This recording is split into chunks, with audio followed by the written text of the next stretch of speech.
Malam pekat, di balik pagar besi berkarat pemakaman tua. Suara gemerisik daun kering dan tanah gembur mengiringi langkah tak terlihat. Sebuah nisan tanpa nama retak dan berlumut seperti memanggil.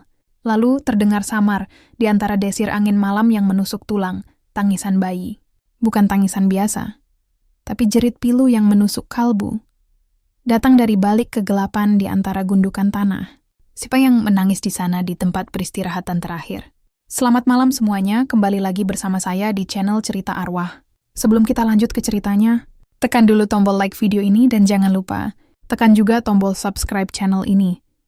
Nyalakan juga lonceng notifikasinya, agar tidak ketinggalan cerita-cerita lainnya dan seperti apa untuk lanjutan dari kisah. Ini langsung saja kita masuk ke ceritanya. Aldi dan Riko berdiri di depan pagar besi tinggi yang sudah berkarat, diapit oleh dua tiang tembok kusam yang entah sejak kapan ditinggalkan.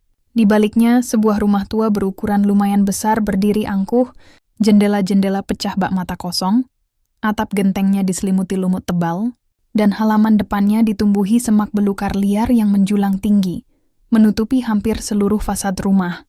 "Ini dia, Rick. Rumah kosong yang kita cari," bisik Aldi. Suaranya terdengar bersemangat sekaligus sedikit gentar. Senter LED hitam di tangannya menari-nari, menyoroti sudut-sudut gelap pagar. Banyak banget cerita horornya kan, apalagi posisinya pas di samping pemakaman keramat itu. Riko, dengan senter kepala hitam terpasang di dahi dan tas punggung kecil hitam di punggungnya, menghela napas panjang. "Iya, gue tahu, Di. Tapi kenapa harus yang ini sih?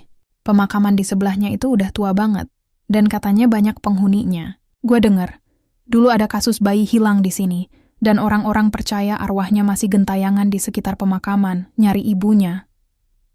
Aldi menoleh, wajahnya menunjukkan ekspresi menantang. "Justru itu yang bikin seru, Rick. Konten kita pasti viral. Bayangin eksplorasi rumah angker di samping pemakaman dengan legenda bayi hilang. Perfect. Lagian, kita udah jauh-jauh datang ke sini. Masa mau mundur?" Riko menggaruk-garuk kepalanya yang berambut ikal hitam. "Ya udah, tapi hati-hati. Firasat gue nggak enak nih." Aldi tersenyum tipis, lalu mendorong gerbang besi berkarat itu perlahan. Engselnya berdecit panjang, memecah kesunyian malam yang mencekam. Aroma tanah basah dan lumut tua menyeruak, menyambut mereka ke dalam kegelapan yang lebih pekat. Mereka melangkah masuk, semak-semak tinggi seolah menelan keberadaan mereka. Di dalam rumah, aroma apek dan debu tebal langsung menyergap indera penciuman mereka. Udara terasa berat, pengap, seolah tak pernah ada sirkulasi selama puluhan tahun. Kaki-kaki mereka menginjak lantai kayu yang berderit di setiap langkah, menimbulkan suara-suara aneh di tengah keheningan. "Gila, Di, serem banget," bisik Riko, suaranya bergetar. Dia menyinari senter kepalanya ke sekeliling, menampakkan furnitur-furnitur tua yang ditutupi kain putih kotor, membentuk siluet-siluet aneh yang menyerupai bentuk mengerikan. Aldi menyalakan kamera DSLR Canon-nya. "Jangan berisik. Kita harus dapat gambar yang bagus." Mereka masuk lebih dalam, melewati ruang tamu yang besar dengan lampu gantung kristal yang pecah dan bersarang laba-laba. Tiba-tiba, dari kejauhan, sebuah suara samar terdengar. "Di, lo denger itu?" Riko berhenti melangkah, matanya membelalak. Aldi mengerutkan dahi, mencoba menajamkan pendengarannya. Suara itu, lirih namun jelas, adalah tangisan bayi. "Nggak mungkin. Siapa yang naruh bayi di sini?" Gumam Aldi, berusaha meyakinkan dirinya sendiri bahwa itu hanya suara dari luar, mungkin kucing atau suara angin. Tapi tangisan itu terlalu pilu untuk suara hewan. "Kayaknya dari arah belakang rumah deh." Riko menunjuk ke lorong gelap yang menghubungkan ke dapur. Mereka saling pandang, keraguan dan rasa penasaran bercampur. Aldi, dengan keberaniannya yang nekat, melangkah duluan. "Mungkin cuma halusinasi kita, Rick. Atau mungkin ada kucing kejebak. Ayo, kita cek." Riko terpaksa mengikutinya. Jantungnya berdebar kencang. Setiap langkah mereka di lantai kayu yang berderit terasa semakin berat, seolah rumah itu sendiri tidak ingin mereka melangkah lebih jauh. Tangisan itu terus berlanjut, kadang menguat, kadang melemah, seperti memanggil mereka. Tangisan bayi itu kini tidak lagi samar, melainkan jelas dan menusuk telinga, seolah-olah ada bayi sungguhan yang menangis histeris di dalam rumah itu. Suara itu menggema di setiap sudut, memantul dari dinding yang kusam, menciptakan ilusi bahwa suara itu ada di mana-mana. Aldi dan Riko berdiri mematung di lorong gelap. Senter LED hitam Aldi dan senter kepala hitam Riko berkedip-kedip, seolah ikut panik. "Ini bukan kucing, Di. Ini tangisan bayi beneran," seru Riko, suaranya pecah karena ketakutan. Keringat dingin mulai membasahi dahinya. Aldi, yang awalnya mencoba tetap tenang, kini mulai terlihat pucat. Sialan, sumbernya dari mana sih? Kayak ngelilingin kita. Dia mencoba mengarahkan senternya ke segala arah. Namun cahaya itu hanya menembus kegelapan yang tak berujung. Mereka berdua merasakan hawa dingin yang menusuk tulang, jauh lebih dingin dari udara malam di luar. Mereka berbalik, berniat mencari jalan keluar. Namun, pintu depan yang tadinya mereka biarkan terbuka sedikit, kini tertutup rapat. Mereka mencoba menarik gagang pintu, tapi seolah terkunci dari dalam. Nggak bisa dibuka. Kunci teriak Riko. Berusaha mendorong pintu dengan bahunya, tapi pintu itu kokoh tak bergerak. Tangisan bayi itu semakin keras.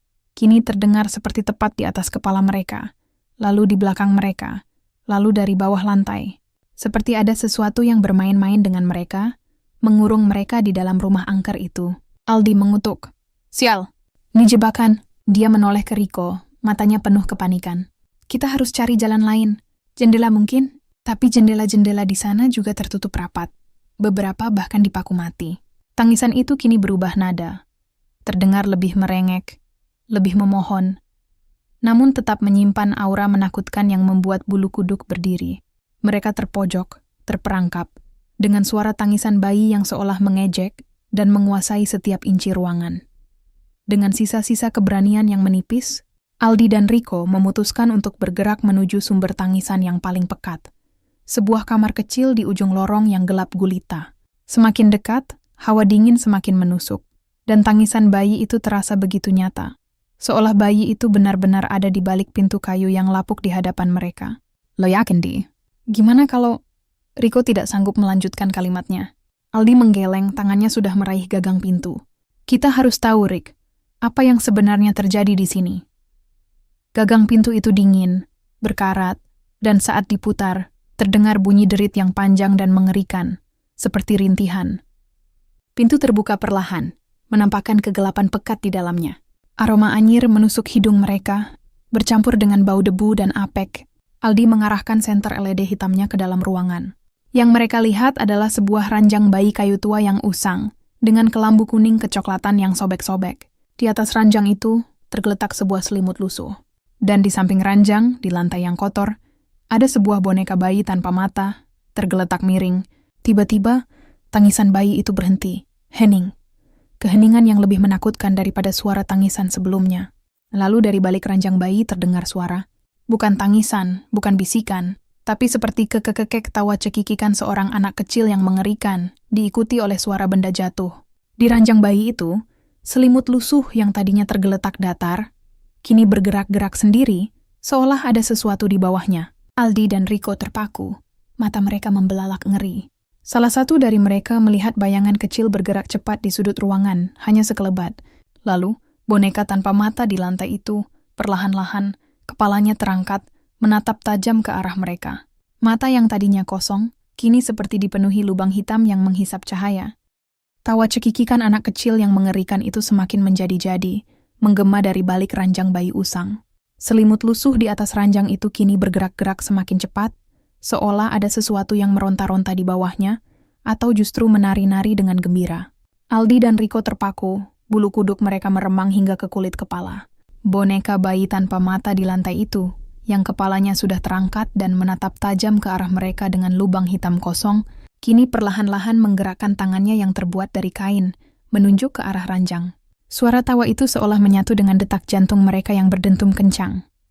Ini bukan main-main lagi, bisik Riko. Suaranya tercekat di tenggorokan. Matanya tidak bisa lepas dari boneka dan selimut yang bergerak-gerak itu. Kita harus pergi dari sini. Aldi, meskipun wajahnya sudah memucat pasi, mencoba mempertahankan sedikit akalnya. Tapi bagaimana, Rick? Pintunya terkunci. Kita harus tahu ini apa. Tiba-tiba, selimut itu terlempar ke samping dengan gerakan cepat, menyingkap ranjang bayi yang kosong melompong. Tidak ada apa-apa di sana. Namun, tawa cekikikan itu tidak berhenti. Malah terdengar seperti tepat di telinga mereka, di antara desiran angin dingin yang entah dari mana datangnya. Dan kali ini, di ranjang bayi itu, yang tadinya kosong, muncul sebuah bercak noda kecoklatan yang gelap, menyerupai pola tetesan darah kering, tepat di tempat selimut itu tadi tergeletak. Noda aneh seperti darah kering itu seolah mengunci pandangan mereka. Tawa cekikikan itu kini mereda, digantikan oleh keheningan yang lebih berat dan lebih memekakan telinga daripada suara apapun. Kemudian dari bawah ranjang bayi yang kosong, terdengar suara gesekan pelan, seperti sesuatu diseret di lantai. Aldi dan Rico melangkah mundur secara bersamaan, punggung mereka menabrak dinding kamar. "Apaan itu, Di?" Rico berbisik, suaranya nyaris tak terdengar. Aldi mengarahkan senternya ke bawah ranjang, mencoba menembus kegelapan, kayaknya ada sesuatu. Di bawah ranjang itu, terlihat sebuah laci kayu kecil yang tampaknya tersembunyi, kini sedikit terbuka. Bau anyir yang menusuk hidung kembali menyeruak, lebih pekat dari sebelumnya. Rasa penasaran yang bercampur ketakutan mendorong Aldi untuk berlutut dan menarik laci itu perlahan. Di dalamnya, tergeletak sebuah kalung usang dengan liontin berbentuk hati yang sudah berkarat, dan sebuah sobekan kain batik berwarna coklat tua yang sudah lusuh, seperti kain gendongan bayi. Ini apa?" Gumam Aldi, mengangkat kalung dan kain itu dengan hati-hati. Saat sobekan kain itu tersentuh oleh cahaya senter, terlihat sebuah tulisan tangan yang samar. Sebagian sudah pudar. "Anakku, Nur. Jangan tinggalkan." Suara tawa cekikikan itu tiba-tiba kembali. Kali ini terdengar lebih dekat, seolah ada di belakang mereka. Tawa cekikikan itu kini terdengar jelas dari belakang mereka. Bahkan terasa hembusan napas dingin di tengkuk. Aldi segera bangkit berdiri, menggenggam kalung dan sobekan kain batik itu erat-erat. "Ayo, Rick! Kita harus keluar dari sini." Mereka berbalik, namun pintu kamar yang tadi terbuka kini tertutup rapat lagi, seolah diejek oleh entitas tak kasat mata. Suara langkah-langkah kecil, seperti langkah kaki anak-anak, terdengar berlari di lorong di luar kamar. Dia di luar, Di!" Rico panik, matanya melirik ke arah pintu yang tertutup itu. "Ini rumah menjebak kita!" Aldi mencoba menarik gagang pintu, tapi seperti sebelumnya, pintu itu tak bergerak, terkunci rapat. Suara tawa itu kini menjauh, bergema di lorong, lalu kembali mendekat, seolah bermain-main dengan mereka. Aroma anyir semakin kuat, bercampur bau melati yang memabukkan, membuat kepala pusing. Tiba-tiba, dari celah bawah pintu, muncul sebuah bayangan kecil. Bukan bayangan manusia, melainkan siluet mungil seperti anak kecil yang sedang merangkak, bergerak-gerak di lantai. Bayangan itu berhenti tepat di depan pintu, lalu seolah mendongak, menatap ke arah mereka. Dia mau apa, Di?" Rico hampir menangis, kakinya gemetar hebat. "Aku nggak mau mati di sini." Aldi meskipun takut mencoba memikirkan jalan keluar. "Jangan panik, Rick. Kita harus coba jendela. Pasti ada satu yang bisa dibuka." Mereka menoleh ke arah jendela yang tertutup papan kayu, seolah ada harapan tipis di sana. Dengan putus asa, Aldi dan Rico mencoba mencari celah di balik papan kayu yang menutupi jendela. Mereka mendorong, menendang, dan memukul papan-papan itu. Namun semuanya kokoh tak bergeming, seolah dipaku mati oleh kekuatan tak terlihat. Sementara itu, tawa cekikikan anak kecil itu kini terdengar di setiap sudut kamar, membingungkan arah dan membuat mereka semakin gila. Bayangan kecil di bawah pintu itu tiba-tiba menghilang, digantikan oleh suara ketukan pelan dari arah dinding. "Tok, tok, tok."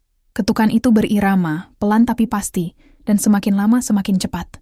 Dari dinding yang rapuh itu, tiba-tiba muncul sebuah retakan panjang, seolah ada sesuatu yang ingin keluar dari dalamnya. Retakan itu semakin melebar, dan dari dalamnya, perlahan-lahan, terlihat sebuah jari kecil yang pucat, kotor oleh tanah, menekan keluar. Jari itu bergerak-gerak, lalu diikuti oleh jari-jari lain, membentuk sebuah tangan mungil yang berusaha menggapai mereka dari balik dinding. "Astaga!" Rico berteriak histeris melompat mundur. Dia keluar dari dinding, Di. Tangan pucat itu kini berhasil menjulur keluar lebih panjang, menggapai udara, lalu perlahan-lahan menunjuk ke arah mereka, seolah memanggil. Di tengah ketakutan yang memuncak, mata Aldi menangkap sesuatu di balik lubang dinding yang semakin membesar. 2 buah mata merah menyala yang mengintip dari kegelapan di dalamnya, menatap tajam ke arah mereka dengan tatapan penuh dendam. Tangisan bayi yang pilu itu kini kembali, bukan dari kejauhan, tapi tepat dari balik dinding.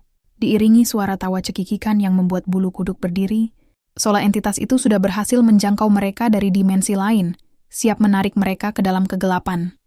Tangan kecil pucat itu kini berhasil menjulur lebih panjang dari retakan dinding. Jari-jarinya bergerak-gerak liar, berusaha menggapai Aldi dan Rico yang masih terpaku dalam kengerian. Mata merah menyala di balik dinding semakin jelas, memancarkan dendam yang membara. Tangisan bayi yang pilu dan tawa cekikikan anak kecil itu menyatu, menciptakan simfoni teror yang memekakan telinga. "Dia mau kita! Teriak Riko, suaranya serak karena ketakutan yang luar biasa. Dia mencoba mundur lagi, namun punggungnya sudah menabrak dinding seberang. Aldi menggenggam erat kalung berkarat dan sobekan kain batik, merasa hawa dingin mencekik lehernya. Ini arwah bayi itu, Rick.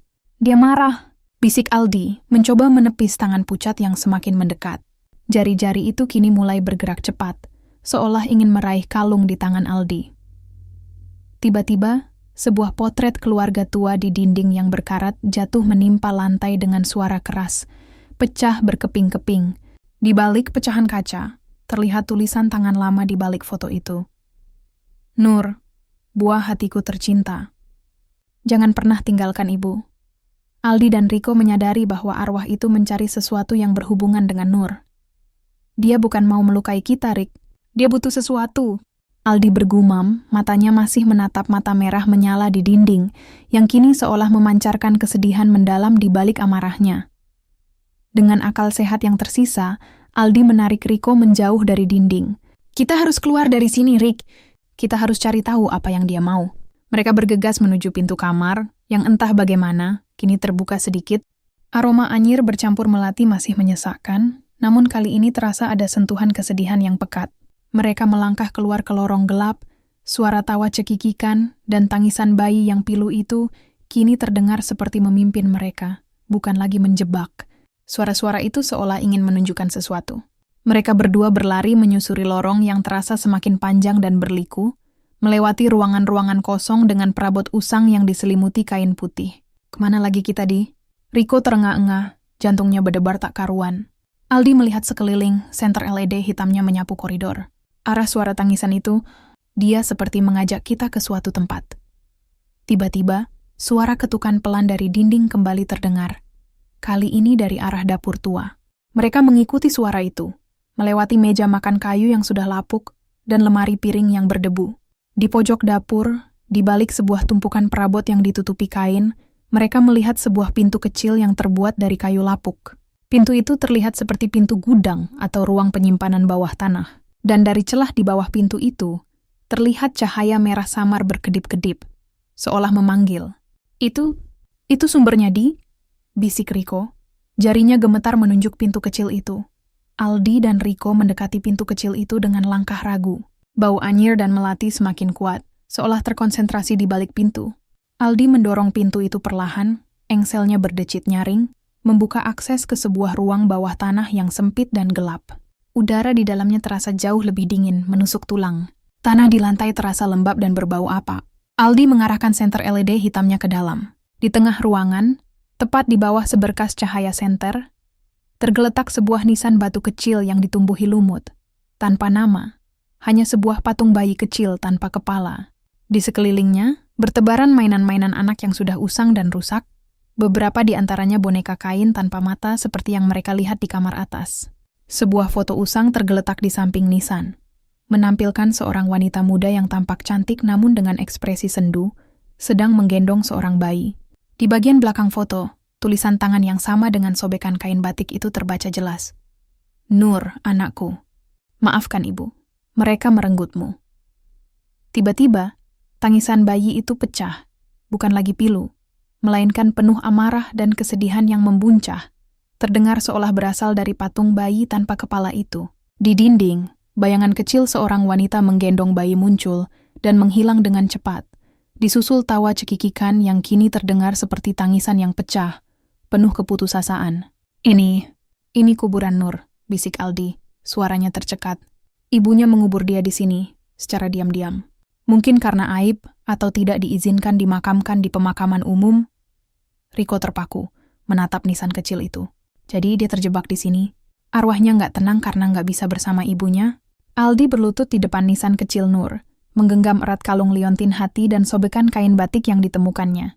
Nur, kami mengerti.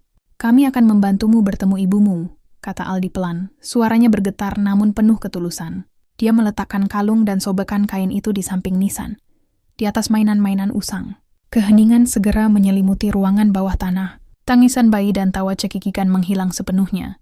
Hawa dingin yang menusuk perlahan memudar, digantikan oleh kehangatan samar yang terasa menenangkan.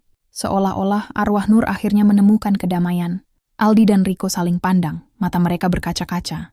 "Ayo Di, kita harus pergi," bisik Riko, merasa beban berat di pundaknya terangkat. Mereka berdua keluar dari rumah angker itu melalui pintu depan yang kini terbuka lebar. Udara pagi yang segar menyambut mereka, seolah membersihkan semua kengerian yang baru saja mereka alami. Matahari mulai mengintip dari balik pohon-pohon di pemakaman tua, memancarkan cahaya keemasan yang menenangkan. Rumah itu, yang tadinya terasa angkuh dan mencekam, kini terlihat seperti rumah tua biasa, namun dengan sejarah kelam yang kini telah terungkap. Mereka memutuskan untuk tidak pernah lagi mencari sensasi horor demi konten, melainkan mendedikasikan channel mereka untuk berbagi kisah-kisah nyata tentang arwah tak tenang, agar tidak ada lagi yang terjebak dalam siklus penderitaan seperti Nur. Kisah Nur, sang bayi yang menangis, menjadi pengingat abadi akan batas antara dunia ini dan dunia lain, dan pentingnya menghormati jiwa-jiwa yang belum menemukan kedamaian. Jangan lewatkan cerita-cerita arwah lainnya. Pastikan kalian sudah like, subscribe, dan nyalakan lonceng notifikasi channel Cerita Arwah agar tidak ketinggalan kisah seram berikutnya.